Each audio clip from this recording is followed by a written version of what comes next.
Marked room keys are absolutely broken right now. They are so good to actually use, and I've been testing them out recently once again after seeing that the marked room keys went explosive in price.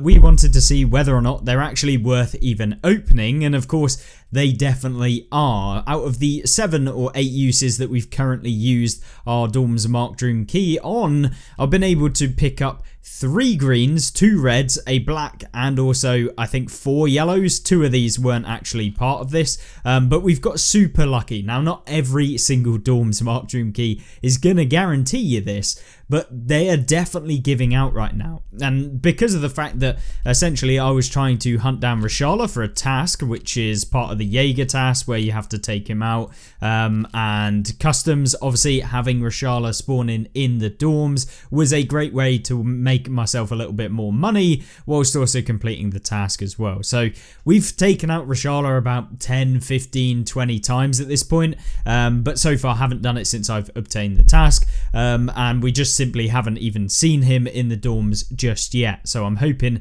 that we'll see him shortly and before I run out of uses on the key, because they are very expensive. Now, I'll talk about the price here 1 second and then we'll get into what you need for this. Obviously you do need the key itself, and right now, because of the fact that there are people just abusing the most recent thing that's going on within the game and essentially going into raids and just tabbing out with the latest local patch, DORMS marked room keys are up at 36 million, which is crazy to me.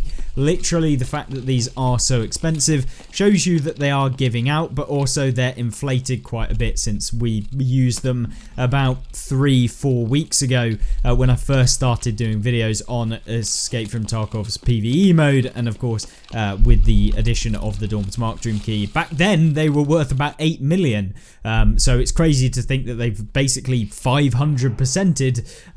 Yeah, which is just unbelievable, and we could buy them for anywhere from about a week after that point for about 12 million, and then they've just kept creeping up, and especially with the most recent update where people are just abusing these have just gone crazy.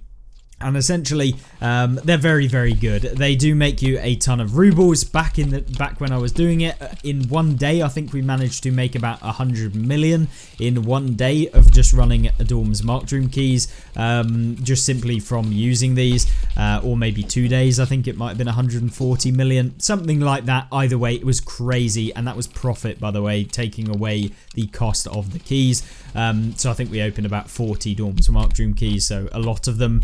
And when you go into the room, obviously there can be key cards, there can be multiple key cards, and when I did this a couple weeks back, I was finding that the rooms were just not that great. I was finding very rarely finding double spawns of key cards, but right now in the game they are just abundant. The amount of times I have found 2 key cards in one raid, as you can probably see on screen, we've been able to pick up a green, a red, and I believe a yellow in one room, which was worth about in the region of 26 million, so almost made back my money from just one of those key openings, which is just incredible for what you can really think about these keys and how much you can make. Obviously, any keys that we got basically after that point paid for the key. So yeah, I found it very strange how expensive these keys are, but also crazy how much money you can make. And I've been making probably double the price of the key every single time that I have opened them. Recently, within the last week or so, I've probably done about 2 of the DORMS marked room keys fully, so about 25 openings roughly, or maybe 28 given the fact we've used 2 and also we're on a 2 use right now. So 28 openings, we have made a ton of money. And it's one of the reasons that I've been able to make, you know, upwards of 850 million, I think is what our stash is at now. And when the video comes out, when we do eventually reach the 1 billion mark, I'll do a video and we'll kind of discuss the best ways to make money if you're purely after making money in the game.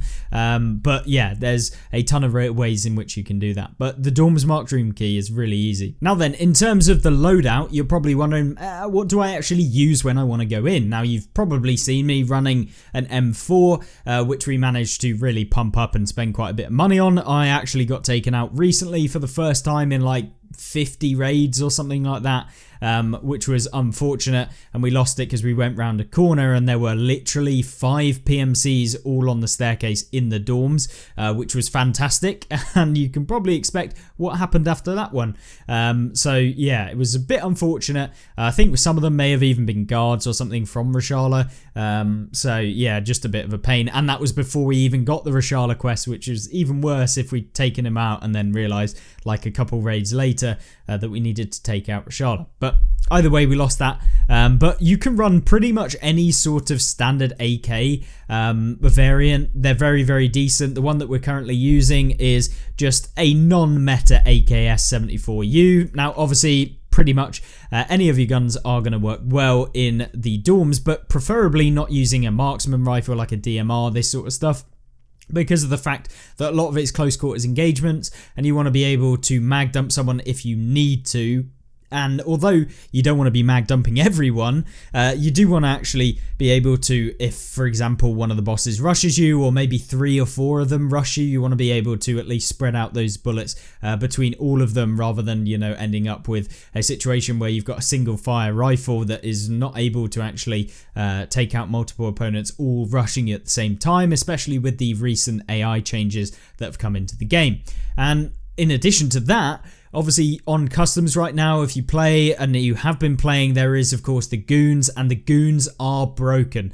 I don't know what has happened recently. Now, the goons are always very good and their aggro range was pretty big anyway, but since this recent update, if you take out a scav that is within the proximity of the goons, which is basically like half of the map anyway, they then become aggro towards you, and then they will sprint across the entire map. I had one raid where I essentially took out Knight from the very beginning, and then Bird Eye was just peppering me with shells constantly. I'm talking from miles away, by the way, and he did actually manage to take me out in the end, which was super annoying because of the fact that I was literally sprinting for the entire raid with all of the bonuses, and he still kept up behind me. He was shooting me through bushes, through containers, being able to narrowly miss me. We could hear the bullets going through the container, and essentially the aimbot of course Bird Eye is just horrendous anyway, but because you can't see him and he's through bushes and everything like that,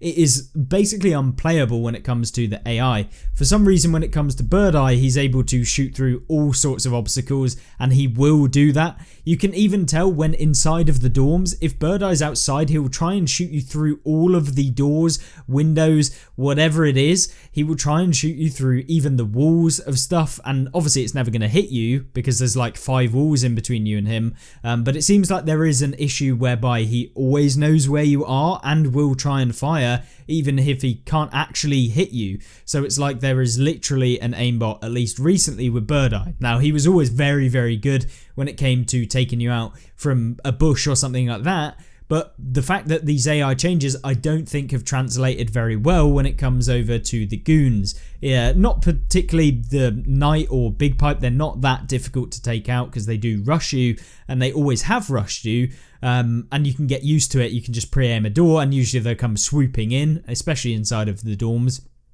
but it's a way that I feel like that is one of the biggest problems about doing this run, at least currently, is that you never really know if Bird Eye is going to either be near you so you can actually take him out, or whether he's just going to be aimbotting from a bush somewhere, shooting you through bushes. And that has definitely been an issue that I faced, and where you're having to put multiple trees in between you and him so that he can't actually hit you when you're trying to run away, or at least trying to find him, which is almost an impossible mission when there's so many bushes around the dorms anyway.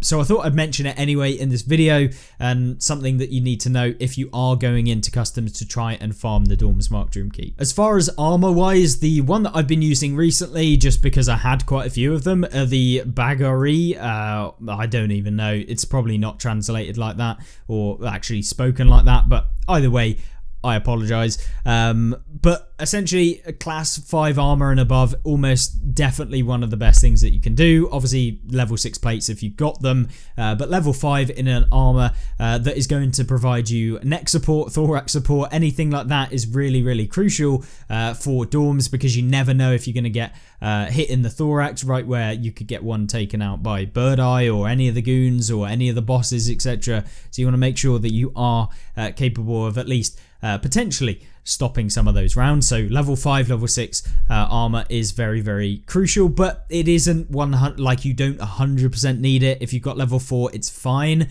but I would be running something like a Cuirassier, something like that, that is going to provide you that neck support, which maybe this rig doesn't actually do that. Preferably want to be running a tactical rig rather, or a rig with armor, so an armored rig, because of the fact you don't want the extra weight, especially when you're carrying out all of the weapons and gear and loot that you find within the dorms anyway, and then you've got to run literally so far if you get the wrong spawn and you have to go to one of the bunkers or something. But in terms of injectors, you want mules and SJ6s. You don't have to use exactly these ones, but essentially something to increase your weight reduction or something to increase your weight capacity, and then something to improve how long you can run for, so your stamina and that sort of thing, which is where the combination of both the SJ6 and the mule works quite well for me. And they're super cheap right now because everyone is going on labs. So a mule at 35k is unbelievable. I am going to buy a ton of these, as you probably will see these shoot up in price when all of the bugs and stuff like that have been sorted out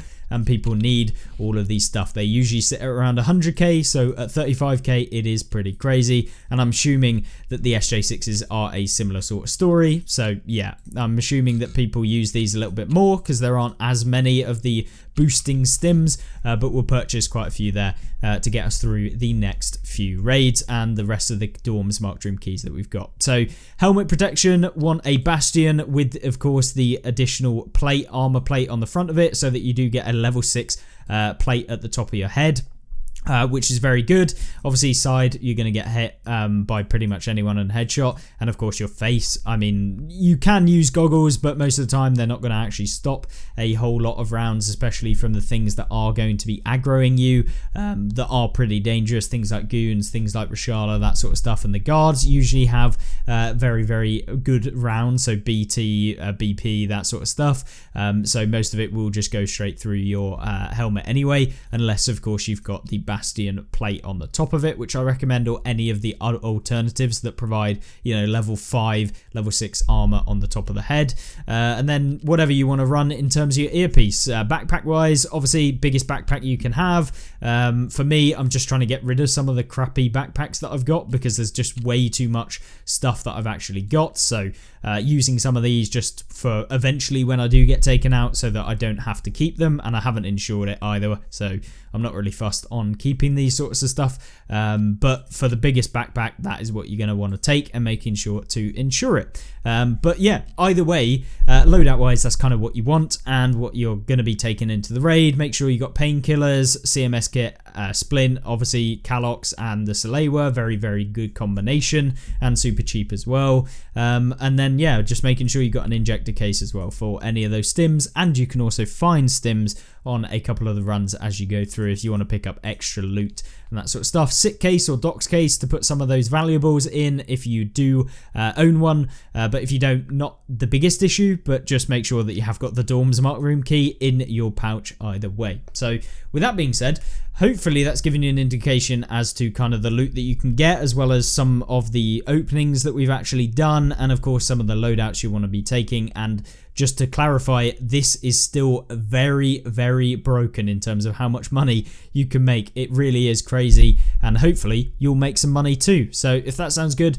and you want to see more videos that are like this, then make sure to subscribe down below. I really do appreciate all of your support, and I hope that you'll join me in the next video coming later today. Goodbye.